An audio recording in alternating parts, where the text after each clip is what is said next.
देख ले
ये लो, इसमें से बैग में से सारे कागजात को बारी बारी करके देखो, इसके अंदर ही है पैसे। इनको लगा रखना और इनको लगा रखना।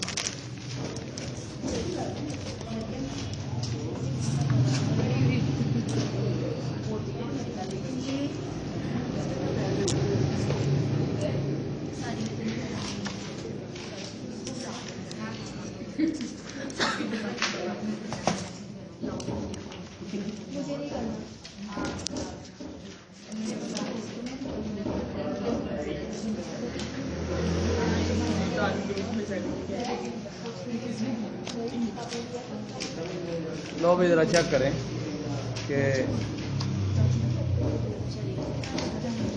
शीमत सीने की जो पहली पोइम है हम लोग पढ़ेंगे। बता दी छेड़ है फिलिप लार्कन की पहली पोइम। लेकिन फिलिप लार्कन की पोइम पढ़ने से पहले हम फिलिप लार्कन के कुछ अहम पॉइंट नोट करेंगे कि फिलिप लार्कन है कौन, उसके बाप का नाम क्या था,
कुछ पॉइंट्स लिख लीजिए।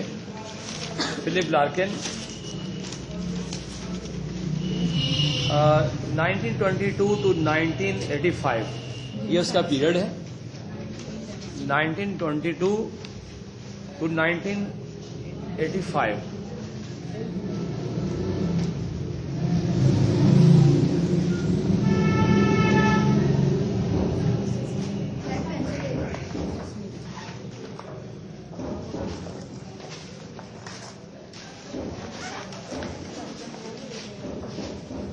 born in conventry. दूसरा पॉइंट है born in conventry.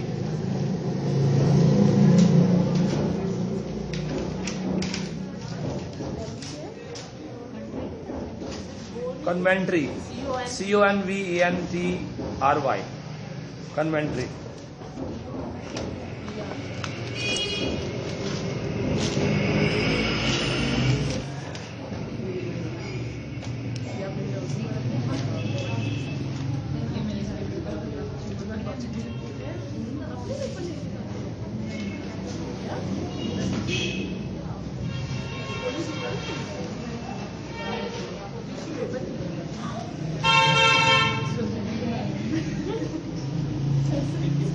Feared marriage and family. Feared marriage and family. Feared marriage and family.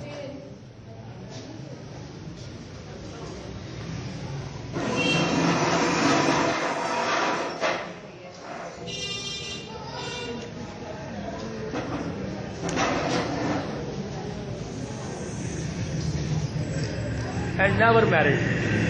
Never married. अरे ये तस्वीर चेक करना चाहें तो कर सकते हैं, आप अपनी देख लें जी। ये इसको खौफ था शादी से, फैमिली से, इसलिए इसे शादी नहीं की।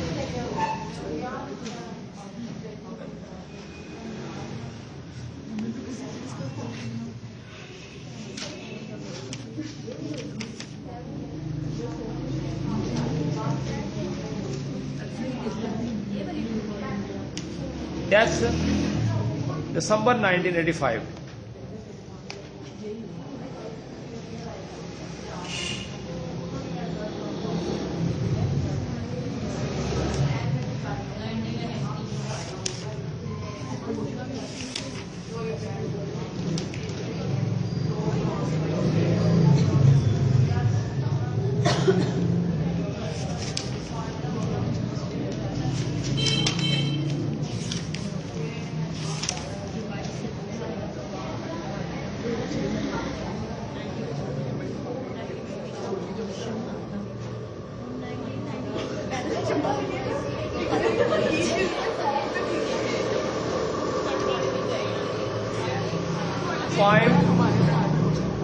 Poem and romantic sympathy. Larkin poem, P-Y-M. Larkin poem and romantic sympathy. Romantic sympathy.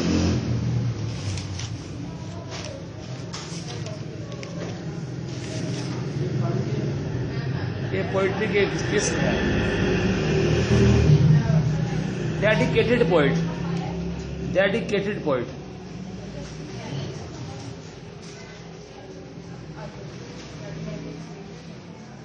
Dedicated poet किसको कहते हैं? डेडिकेटेड पोइट किसको कहते हैं? यानी कि कोई वक्त दिया था उसको। अगर हम कहें डेडिकेटेड टीचर है तो क्या मतलब होगा? यानी कि अपने पेशे से मुखलिस जो होता है बंदा, वो उसको डेडिकेटेड बोलते हैं। जैसे हम कहते हैं भाई आमर हा डेडिकेटेड एक्टर, तो सर जब ये कहते हैं कि आपको डेडिकेट किया जाता है, वो डेडिकेट और होता है, उसका मीनिंग कहीं और सेंस होता है। डेडिकेट मैंने कि कोई चीज़ वक्फ करना, तो अगर डेडिकेटेड करता है तो उसने अपने आप को वक्फ कर दिया होता है उस प्रोफेशन के लिए जिस प्रोफेशन में वो काम कर रहा होता है। ठीक है जी, इसको डेडिकेटेड बोलते हैं।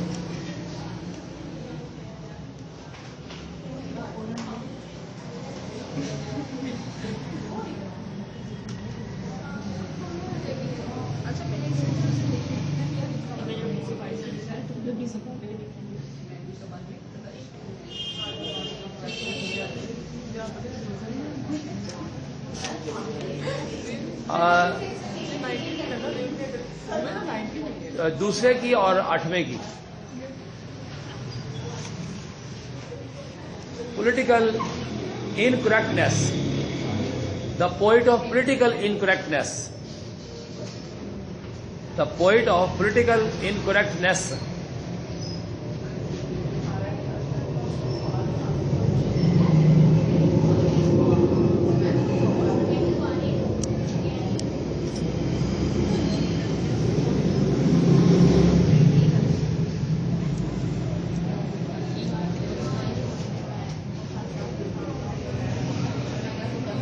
लार्किन सैट्रिकल स्टैंस,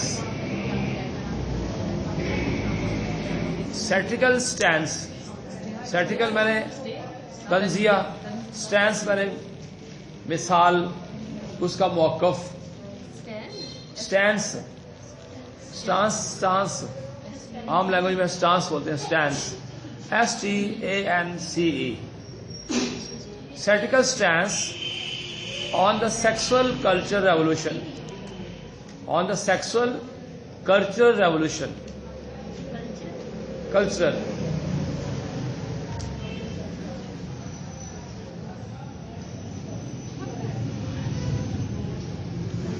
एक रेवोल्यूशन निकला था जिसका नाम था सेक्सुअल कल्चरल रेवोल्यूशन, इसने इस पर तनकीद की। ये 1960 के अंदर हुआ था रेवोल्यूशन।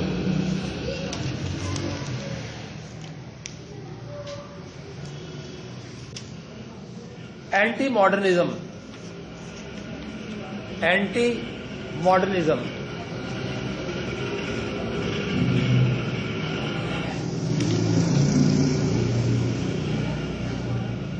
एंटी मॉडर्निज्म होगी क्या?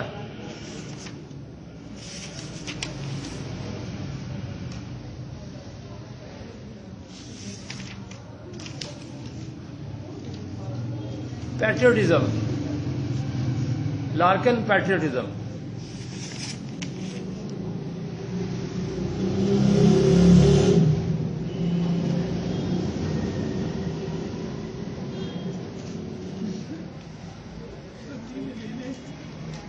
Use of prediction, use of prediction, एक लफ्ज होता है यूज और एक होता है यूज, दोनों में क्या फर्क है? यूज और यूज, एक में जेड आता है और एक में यूज एस आता है। स्पेलिंग दोनों के एक ही है, पढ़ने में एक दफा यूज आएगा और दूसरी दफा यूज आएगा।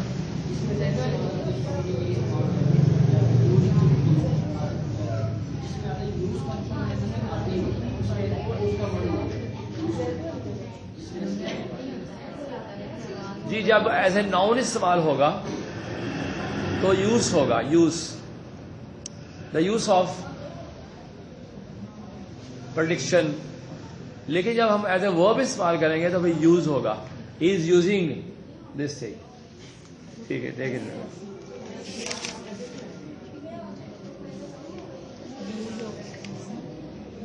Larkin positiveness, Larkin positiveness,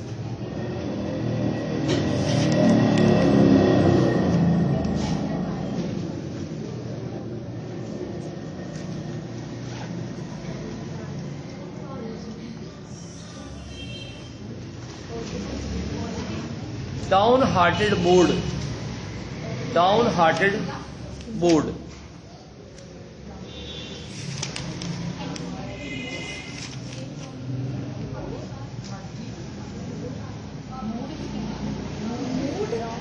mood है ना आपका, मूड कैसा है जी आज? ये मूड है MOOD mood.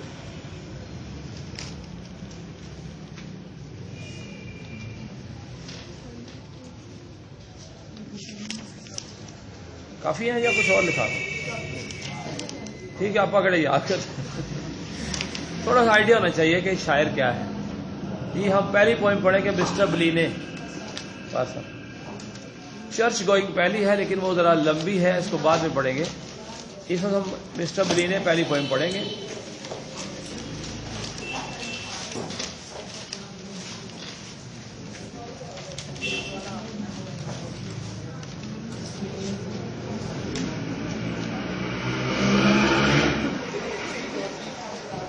That this was Mr. Bellini's room. He spared the whole time he was at the bodies, till they moved him.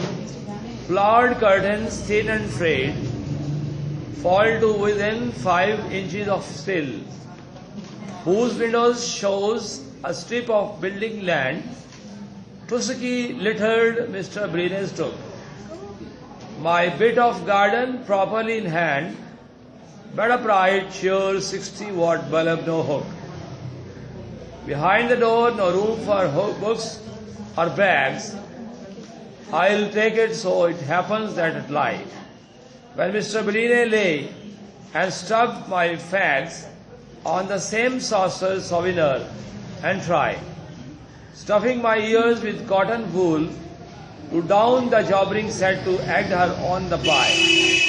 I know his habits, what time he came down, his preference for sauce to gravy. Why, he kept on plugging in the 4 ways. Likewise, a yearly frame, the Frinton folk, who put him up for summer holidays. At Christmas, at his sister's house in Stock. But if he stood red and watched the frigid wind tousling the clouds lay on the frosty wind, telling himself that this was home, he grinned and shivered without shaking off the dread that how we live mires our own nature, and at the age having no more to show than one fired box should make him pretty sure. He warranted to know better. I don't know. In this poem, the writer has, poet has narrated some person, that name is Mr. Bellini. And Mr. Bellini, from beginning to end, where he lived, what was the situation and condition of his room, and what was his habits, what was his yearly frame was there. Actually, Philip Larkin narrates the situation of Mr. Bellini. A person is there, just a name is there, and his poor condition he has shown. And by showing this poor condition, he has actually shown the society, the people, some people are there who live this kind of life. So we read with the one by one line. You see, with your traditional way of style of your method. Mr. Bellini, Pabline. This was Mr. Bellini's room. ये mister Bellini का bedroom है जी। रुखसाना, कौन सा room है? Bedroom है। कहाँ लिखा bedroom? बस रूम है। तो तुम कह रही बेडरूम है। मिस्टर Bellini रूम है। He stayed the whole time. वो यहाँ ही रहता था। He was at the bodies. जब वो बॉडीज में था, बॉडीज ये बोर्डिंग हाउस का कुछ इलाका होता है कि जहाँ किसी पे रहना हो तो उसको बोर्डिंग हाउस बोलते हैं। तो बॉडीज ऐसे इलाके का नाम है। रिमशा आते ही शुरू कर देती हो कहानियां।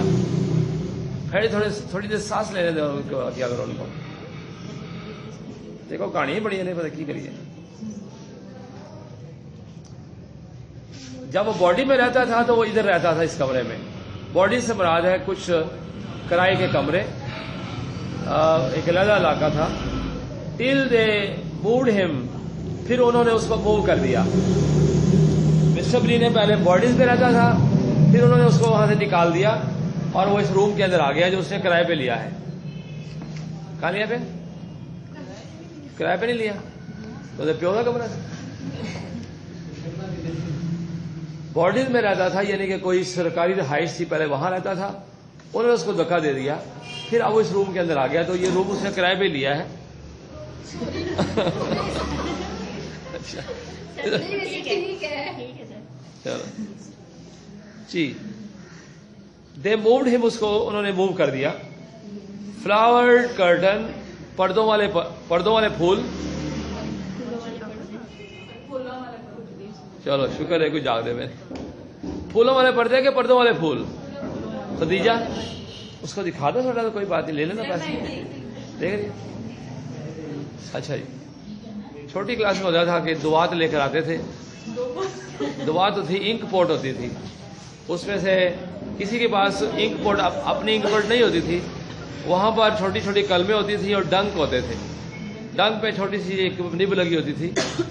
तो जिसके पास वो कलम दुआत अपनी अपनी होती थी, जब हम लोग पढ़ा करते थे, राइटिंग इसलिए दुरुस्त हो गई। आप लोग कलमें दुआतें खत्म कर दी, वो कलमा ना रही, दुआता ना रही, और तंबू ना रही, और कनाता ना रही, ठीक है, वो बुराता ना रही, शुभराता ना रही।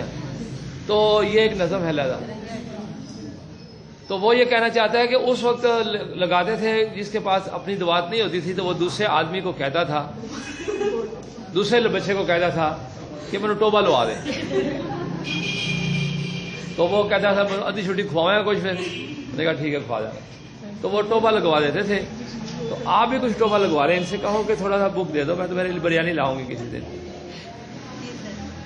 थोड़ा ख्याल रखो, खदीजा भी अपनी है, शमा भी अपनी है, खदीजा भी अपनी। अच्छा ठीक हो गया जी। They moved him flowered curtains thin and frayed. पर्दे जो थे वो फूलों वाले थे, पतले थे और फ्रेड नाजुक थे।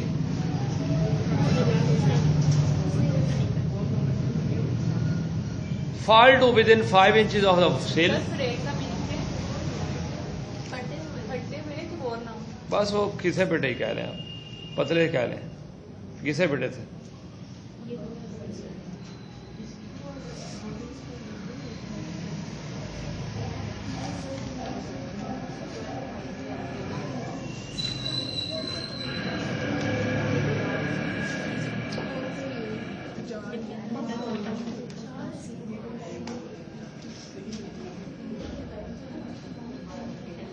जी पहले इस स्टैंज़े में हमें ये पता चला कि ब्लिनेस का कमरा जो है वो इतना कोई शानदार नहीं है।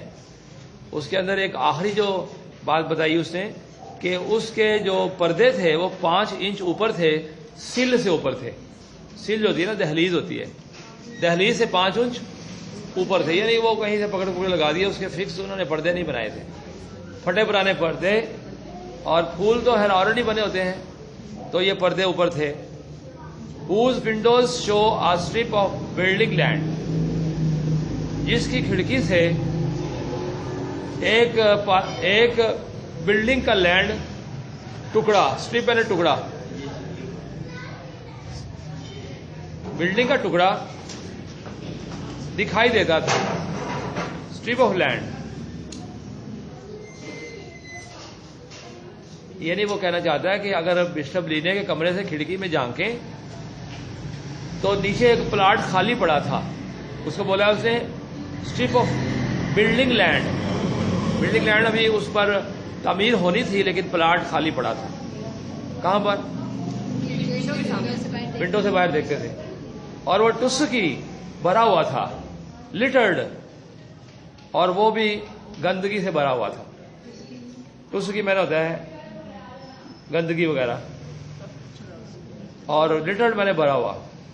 ऊपर लोग कूड़ा वगैरह फेंक देते थे। लोग कहते हैं यहाँ कूड़ा मत फेंकें, तो लोग उधर ही फेंकते हैं जिधर लिखा होता है ना हवाला पुलिस किया जाएगा, तो उधर कूड़ा पड़ा होता है। तो गोया वो मजाक उड़ा रहा होता है उस लिखने वाले का। इसको बोलते हैं आयरनी।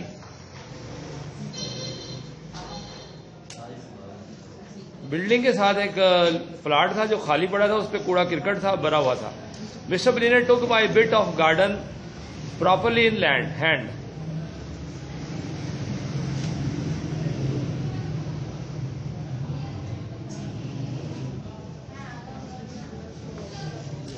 मिस्टर ब्लिने ने ले लिया मेरे गार्डन का कुछ हिस्सा इन हैंड, अपने हाथ में।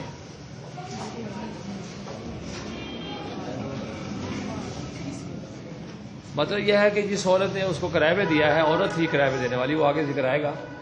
उससे उसको कहा कि मिस्टर ब्लिने, तो अब तुम कभी कभी मेरे बाग के अंदर भी आ जाया करना, कुछ हिस्सा तुम अपने हाथ में ले लेना, यानी कि वहां पर तुम मलकियत, आर्थिक तौर पर मलकियत कर लेना। जी वो ये कह रहा है। Mister Bleaney took my bit of garden properly in hand. Bed upright, bed था, अपराइट चेयर थी, 60 वाट बल्ब था, और उसके साथ कोई हुक नहीं थी, नो हुक। 60 वाट बल्ब, आम तो भाई ये 16 वाट के बल्ब होते हैं, 23 वाट के होते हैं, पहले 100 वाट के होते थे। तो आज का जो एनर्जी सेवर है, ठीक है। बिहाइंड द डोर, दरवाजे के पीछे, नो रूम फॉर बुक्स और बैग, कोई जगह नहीं थी कमरे के लिए, किताबों के लिए और बैग के लिए। किताबों के पीछे, कमरे के दरवाजे के पीछे किताबों और बैग के लिए कोई जगह नहीं है। आई विल टेक इट, मैं फिर भी लूंगा। थोड़ी सी बात उसमें बताई गई है कि किराएदार की मालकन ने कहा कि ये तुम्हारे पास जो कमरा है इसमें कुछ हिस्सा गार्डन में इस्तेमाल कर लेना, वहां आप देखें कौमे लगे होंगे, लगे ना लगे, तुम कुछ हिस्सा इस्तेमाल कर लेना। और ये सारी बातें बताई उसने जो कौमों में आई हैं, और वो कहता है फिर भी मैं इनमें कमरा लूंगा। So it happens that I lie, मैं लेट जाता हूं, फिर मिस्टर ब्लीने ले जा, मिस्टर ब्लीने सोता है। अब ये कमरा जो है पोइट ने ले लिया है, पहले कमरा ब्लीने के पास था, तो पोइट ने भी यह कमरा लिया है, तो पोइट ने फिर उसको विजुअलाइज किया है कि यहां पर मिस्टर ब्लीने रहता था। अब वो कहता है मैं भी इस कमरे में लेटता हूं, मैं भी इस कमरे में लेटता हूं। So it happen that I lie when mister Bleaney lay, यहां मिस्टर ब्लीने सोया करता था। And stub my fags on the same saucer souvenir, और मैं अपने स्टब मैंने डालता हूं, फैग्स अपने सिगरेट के टुकड़े, सिगरेट के बचे हुए टुकड़े मैं उसमें डालता हूं। ऑन द सेम सॉसर सोविनर, वो एक प्लेट जो चटनी वाली है।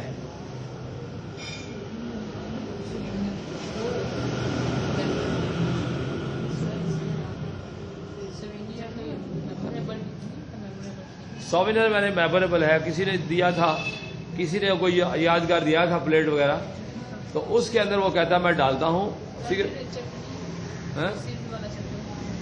सोविनर एक यानी कि आप कह लें कि बर्तन है, सॉसर सोविनर, यानी एक वो डालता था, ये भी डालता है। हाँ, एस्ट्रे होता है ना, एस्ट्रे, वो नहीं है, उन्होंने प्लेट वगैरह रखी हुई है। कई लोग कप में डाल लेते हैं, चाय वाले कप में, कई लोग चाय पी के चाय वाले कप में डाल लेते हैं सिगरेट, यानी कि चाय पिए और कप रख दिया, उसके बाद उसमें 8-10 सिगरेट डाले हुए हैं। मेरे एक टीचर थे, अल्लाह ताला उनको जन्नत नसीब करता है, हमें वैसे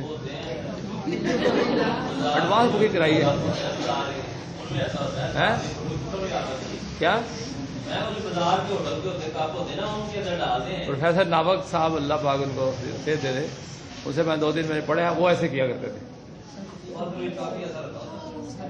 ऐसे वो कप के अंदर सिगरेट पी के, चाय पी के रख देते, उसके बाद सिगरेट पी के उसके अंदर डालते रहते, वही एक्स्ट्रे बन जाता था उनके। 8.5 नंबर अक्सर तो बाहर छड़े जाए। किसी स्टूडेंट को कहते हैं कि तुम बाहर फेंक, अक्सर को कह दिया। जी, इतना क्लियर हो गया, जोन लगाना पड़ेगा मुझे। यहाँ पर ये मिस्टर ब्लीने का कमरा है, इसके अंदर पोइट भी आया है नींदर पूरी करके, और एक आई में नींदर पूरी करके। हाँ, ब्लीने को निकाल दिया है, अब ये आ गया है शायर। पोएम तो शायर ने लिखी, ब्लीने ने लिखी, लेकिन ब्लीने के हालात लिख रहा है शायर। कहता कहता मैं भी अपने सिगरेट के टुकड़े जो है वहीं पर डालता हूं जहां पर ब्लीने डालता था। ऑन द सेम सॉसर, उसी सॉसर में, and try stuffing my years, और मैं अपने कानों को ठोंसने की कोशिश करता हूं। कानों के अंदर ये सिगरेट के टुकड़े नहीं ठोंसा, विद कॉटन वूल ठोंसता हूं।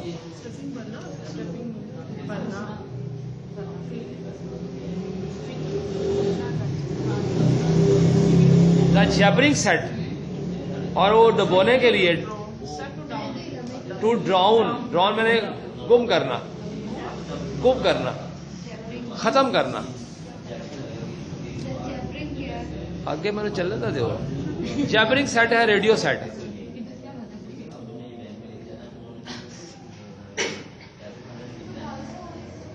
ही एक्ट, जो उसने इल्तिजा की थी, रिक्वेस्टेड, एक्ट में रिक्वेस्टेड।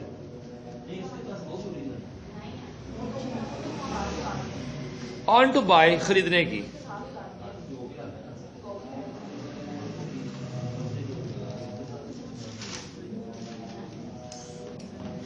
ये जब मिस्टर ब्लीने रहता था ना, तो इसने लेडी को फरमाइश की कि मुझे एक रेडियो सेट ला के दें। क्या ला के दें? रेडियो सेट ला के दें। तो अब रेडियो सेट जो है वो आ गया था उस वक्त। अब पोइट क्या कहता है कि इस रेडियो सेट की आवाज़ कहीं ऊपर आती है, तो उसको गुम करने के लिए मैं अपने कानों के अंदर रुई ठूंस लेता हूं। इस पर गौर करो जरा, अजान हो रही है।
इसके बारे में थोड़ी सी कंफ्यूजन आप दूर कर लें कि मिस्टर बलीने कमरे में रहा करता था।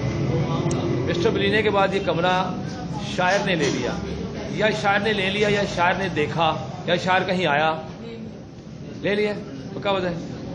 अच्छा, तो उसके बाद फिर शायर विजुअलाइज करता है कि मिस्टर बलीने यहाँ रहता था, उसके ये हालात थे। अब इसके भी शायर के भी अपने यही हालात हैं, लेकिन वो कहता है कि मिस्टर बलीने ने एक दफा एक्ट किया था। एक्ट मतलब ये नहीं कि अंडा दिया था, एक्ट का मतलब है उसने रिक्वेस्ट की थी मिस लेडी से कि मुझे रेडियो सेट ला के दे, मैं रौनक मेला सुनना करना है। तो उन्होंने रेडियो सेट ला दिया। जब मिस्टर बलीने चला गया तो रेडियो सेट वापस लेडी के पास चला गया। उसकी वो बजाती थी तो आवाज जब आती थी तो ये कानों में अपने क्या डालता था, वो सिगरेट के टोटे डालता था। सिगरेट के टोटों का जिक्र भी आया है, तो वो कहाँ डालता था, आपको किसको आया, सोशल संवेदन में डालता था। और जो वो है ना, क्या कहते हैं, क्या कानों में डालता था, कॉटन वूल डालता था, किस लिए, ताकि आवाज ना आए। I know